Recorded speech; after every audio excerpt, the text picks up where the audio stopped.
So is it clear yet that based on the title and who's going after her that Fina is probably the Princess of England?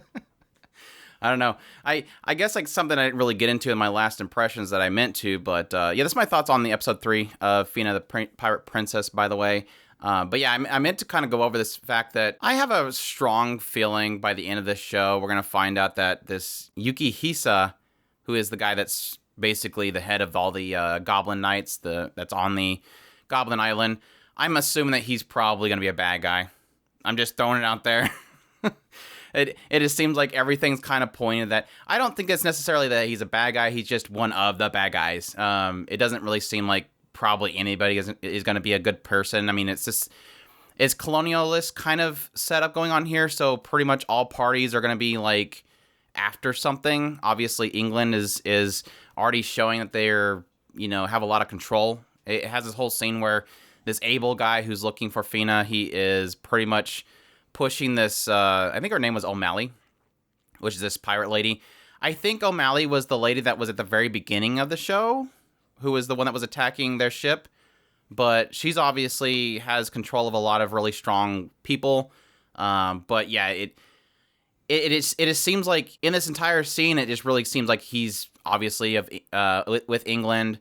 And she points out the idea that not only do you control the American farms, but you're also controlling the free cities. And it was like a thing where he's talking about, yeah, technically on paper, these are free cities, but if we get involved, it's no longer going to be free. It felt like him kind of throwing weight around to kind of force O'Malley to work with him. But yeah, during this entire scene, it did really feel like it was pushing the idea that he's from England. England obviously has a lot of power, and he's looking for Fina. Why would he be looking for Fina?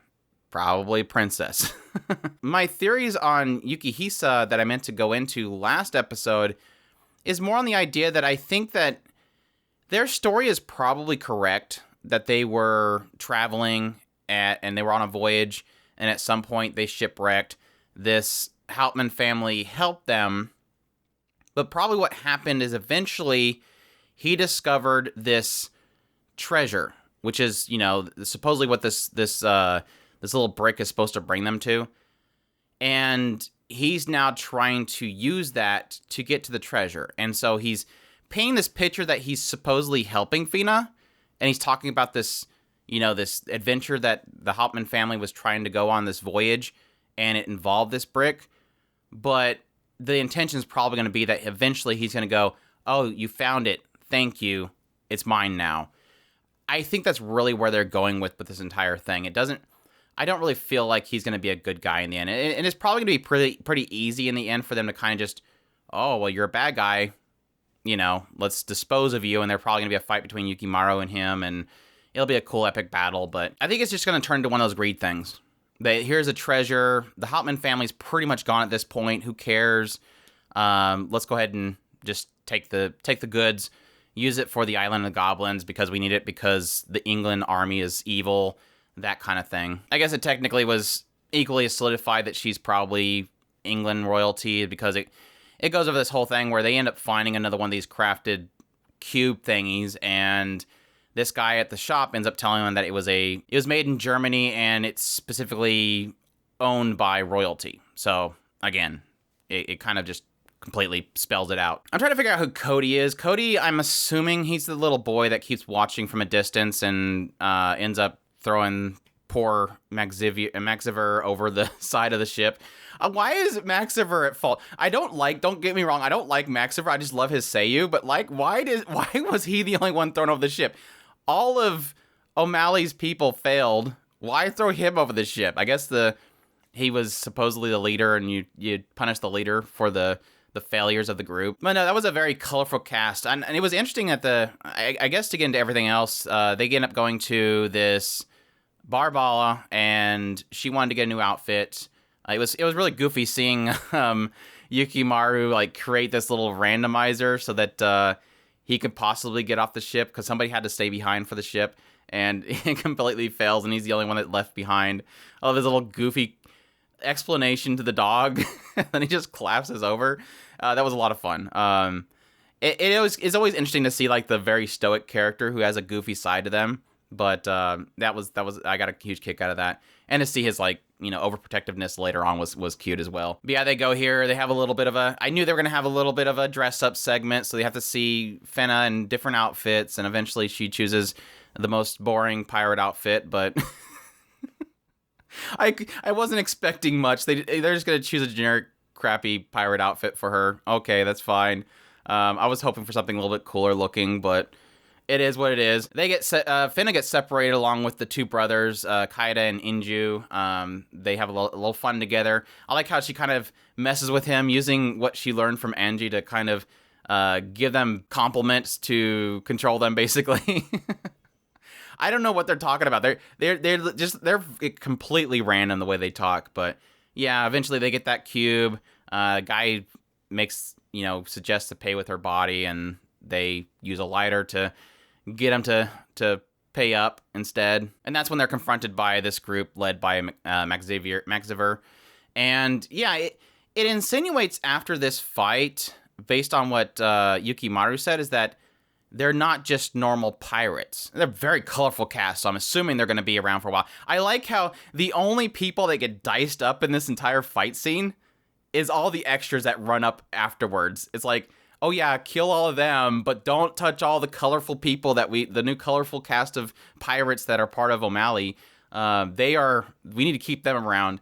But it's insinuating that this group of the colorful pirates are special in some way. So I'm curious if there is there the Goblin Army or the Goblin Knights, which is, Yukimaru and all them. And then maybe there's another group that's got super abilities like the Goblin Knights seem to have. I'm curious whether they'll go in that direction, or if they will be like, maybe they were a group within the Goblin Island and the Goblin Knights that broke off. Like they're the ones that Yukihisa maybe did something they didn't want, and so they broke off from them. Maybe O'Malley knows them. I'll be curious to see if maybe they were a part of that. It doesn't seem like any of them recognized Inju or Kaede, so maybe not. But maybe O'Malley herself was. Like one of the brothers was like, "A woman with your figure and chest would be too much of a loss to the world if I killed you." Oh, wow, that's going to upset some people.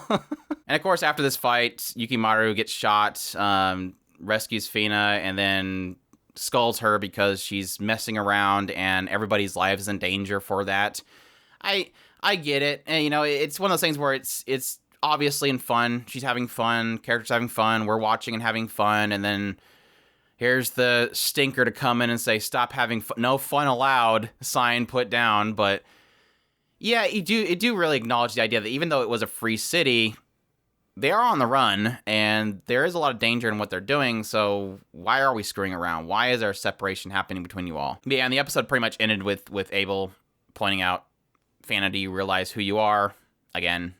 And I mean, the other option is not just Princess of England. Maybe she's like some kind of oracle or somebody of the church that's important. I guess that could be, I'm just kind of leaning more on, she's just a princess, obviously, based on the name of the show. Which does have another question, is why would she be the Princess of England and be here? Like, the first time we see her, she's on a voyage with this guy. Is it more of a thing of, did the Hauptmann family kidnap her? Maybe the Hauptmann families took her because she was the way to get to this treasure, and she just believed that she was a part of that family. She was never a Hauptmann. And maybe that would be the reason why Yukihisa would be okay with going at some point, thanks for finding the treasure, now get out of here, I don't need you anymore, because she's not actually a Hauptmann. Why would she get the treasure? That would be a cool direction to take it, where it wouldn't just be a completely obvious bad evil guy that's manipulating her. Had a lot more great scenes with Karen too. I absolutely love Karen. I know a lot of it has to do with Aoyuki being her Seiyu, but just like this is the opening scene, this whole conversation about the name of the boat and how much she likes, what was it called, a bonito? She called it bonito. And then this whole scene where she talks about how Yukimaru keeps hitting on the head, and Fena's like, you too? Yeah, it must be because, we're beautiful women. He only hits beautiful women. She's like, what do you mean beautiful women? You and me, idiots. She's just the perfect voice for that character, I swear. I pre-recorded a best girls of this season, and I think I need to re-record it just to put Karen in there. I'm gonna love her to death, I know it. But yeah, just a lot of goofy fun. Still really enjoying this series. I hate that it's airs literally in the middle of the night on Saturday. It makes it recording and all that kind of stuff difficult, but it is what it is. I definitely enjoy it, though. I'm looking forward to more of it. Hope you guys enjoyed my impressions of it. If you did, leave a like down below. Comment, let me know what you thought of the episode. Subscribe if you haven't already. Share this video if you can, and support us on Patreon if you can. And y'all take care.